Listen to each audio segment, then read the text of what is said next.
Hi, my name is Noel Davis with World Composting, and today we're going to do an update on our African Nightcrawlers in our urban worm bag. Now, we added these a while ago. It's been, I think, 11 days since our last update, and we're going to add some more worms to this system. It's in desperate need of some help, and we tried adding some rice to heat it up, and that did work, and it's been warmer outside. It's in the 90s outside here, so all of a sudden there's a lot more heat in my basement.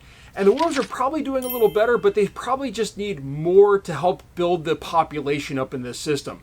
We are going to start feeding these, I think, some food as well. Instead of keeping it a cardboard-only system, we're just going to maybe double up on the cardboard compared to my other bag systems that have the reds and the European Nightcrawlers in it. Couldn't think of it for a second there.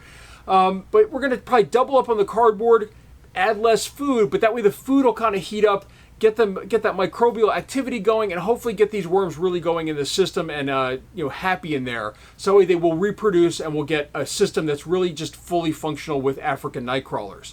So let's go take a look at the system. We're going to add some more worms. We're going to add a little bit of food this time, probably, depending on how it looks in there, and we'll go from there. So let's take a look at the system. All right, here is our urban worm bag right here. We're going to go ahead and reach in. And it has been, 9 days or something since our last update? Or 10 days. 10 days since our last update, it looks like, or 10 or 11 days. So, last time we had added some rice. We kind of did a checkup on them. We're going to add some more worms to this system. And actually, it looks like it's drying out a little bit, which isn't good. I'm going to shift this one light over a little bit here. There we go. And let's just see if the worms here have found this center section. Oh, there's some mold growing on here, some green mold. I can't tell if it feels warm or not. That was the whole reason for adding this food in here, was to get it to be warm up. Let's just start looking through here. Actually, I'm going to put a mask on because of the mold in there. I have no idea what kind of mold that is, but usually green isn't a good mold to have. Now, normally the worms will just eat it.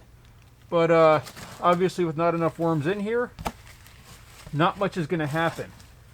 So this material is starting to look very, very dry. And hopefully I'm not blocking the view there with my head. Oh, we found, whoops, there's one worm right here. So there we go, we found one right here. But the material looks very dry, and this worm's looking very lethargic. So we're going to have to make some changes to this system. I have some worms that we're going to add in here. But we're going to start adding some food to this system to try to get it really activated. I think it's just microbially, there's not enough going on in here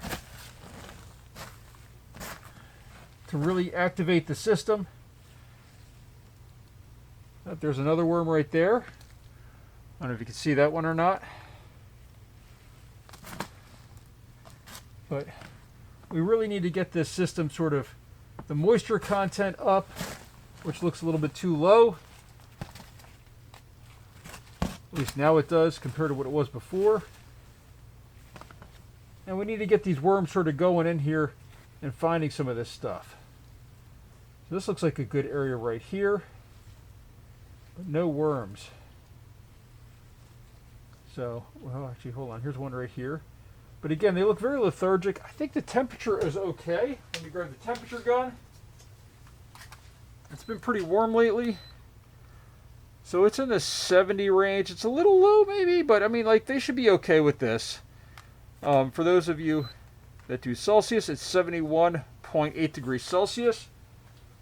So really, they should be okay in here. This should be warm enough for them, but apparently we've lost a lot of worms already. So I think we're going to go ahead and we're going to start adding some food into this, and we're going to start trying to heat it up using composting, essentially with food. So I have a small amount of food here we're going to add again to the center. This one is also going to add some moisture. We've got some pineapple, which I know is a no-no for worms, but it's perfectly fine, I found. And we've got watermelon, which has a lot of water in it. And what I'm hoping is that this will sort of warm up the system a little bit and get this going a little bit more. Now with that, we are going to need to add some moisture. This is very, very dry in here, surprisingly. I did not expect it to be this dry, but I'm going to take off my glove here We're going to spray the top down, and then we're going to add some moisture from my BTI mix, for my bucket. We're going to pour some on here. But this is really starting to dry out. And this cocoa coir can hold just a ton of water, I know. So I'm surprised that it's dried out this much. I knew that it wasn't very nearly as moist last time, but it still wasn't bad. This looks like it's really, really dry. And we need to get this system going here. I really would like to get this really built up with a nice, healthy African nightcrawler population. I think we're going to run this as we do with our other systems. Once we get it going, we're going to be adding a layer of food, and then we're going to be adding a layer of cardboard. But when we add cardboard, we're going to add a double layer of cardboard. We're going to add a lot of cardboard to the system, more cardboard than food. But right now what we're going to do is we're going to add another mixture of worms right here. These are African nightcrawlers. These are from one of my hamster bins, or my African nightcrawler hamster bins. We're going to go ahead and pour. This should be nice microbial active food. We're going to go ahead and take all this out of here. We're going to dump the worms in one section right over here on this corner. And the reason why we're dumping in one section, I'm hoping that they're going to move down into this system and really start to enjoy the food that's in here. Now, with that, I think we are going to add one other thing to this system, or a couple other things. One, I'm going to add some of this Neem cake right here. Hopefully you can see that. It's hard to tell. There we go. I think it's coming into focus now. We're white balance, proper white balance. We're going to add some of this into the system. This is really just a kind of like a gourmet food for the worms. We're going to go ahead and add some of this in here, sprinkle it on as something for them to chow on as well. And then we're going to add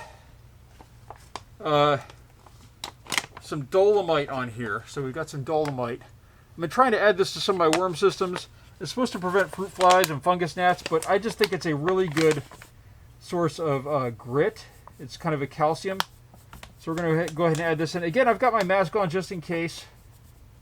You can see the worms really don't like having that just sprinkled on top of them. But we're going to go ahead and mix that in too. So we're going to put this stuff in there. And now we're going to go ahead and mix this up. So what I want to do is just kind of get this worked into the system a little bit. I'm hoping that this will help those worms. I'm going to flip this cardboard over, kind of move it around a little bit. Just get it mixed into the system a little bit. Break apart these clumps right there. I'm going to leave it on top, but I just want to get this somewhat worked into the system a little bit. And we're going to see if we can get these worms right there, that are right there, to kind of activate this system. Now, with this, the next time, if this is not working, I think what we're going to do is we're going to dump in one of my African Nightcrawler bins that I have that's fully functional and working, but not loaded with worms. We're going to go ahead and dump that in this system and really try to activate it. I mean, as I said, I'm really trying to get this system going. Just add in a little bit more water. I'm not too worried about it leaking out the bottom. I do have a tray underneath just in case. I just want to kind of get this going. There are those worms right there. Hopefully they'll take off into the system, and we'll see them start to kind of take over a little bit. So we're going to add some water here. The cocoa coir should be absorbing a good portion of this.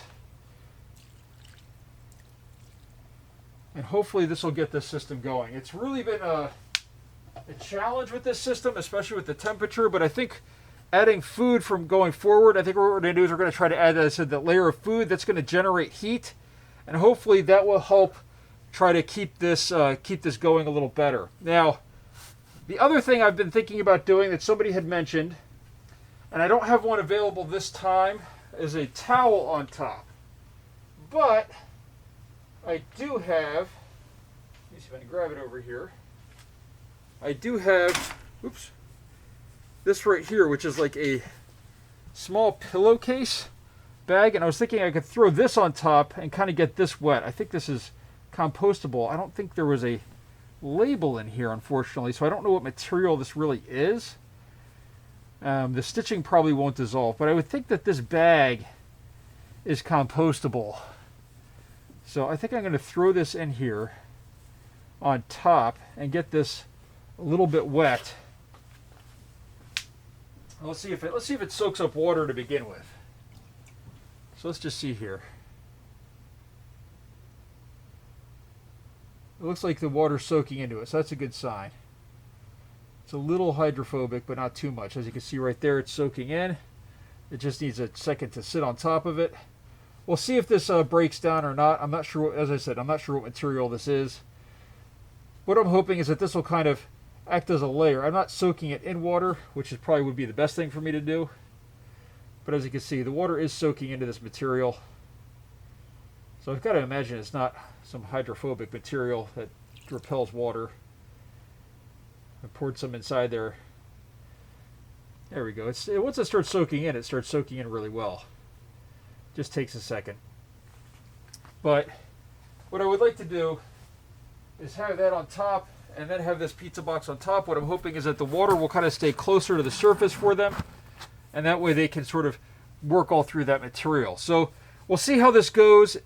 We'll come back in maybe a couple weeks or maybe in a week, and we'll see if the worms are sort of working at this food. If they are not, I think what's going to happen is I'm going to dump in one of my African Nightcrawler systems, probably the busboy tote, into here, and we're just going to go from there and just try to get this fully functional. I'm worried about losing all my African Nightcrawlers as they sort of slow down production, especially during the winter, and I don't want to lose them all. So that's our update for this African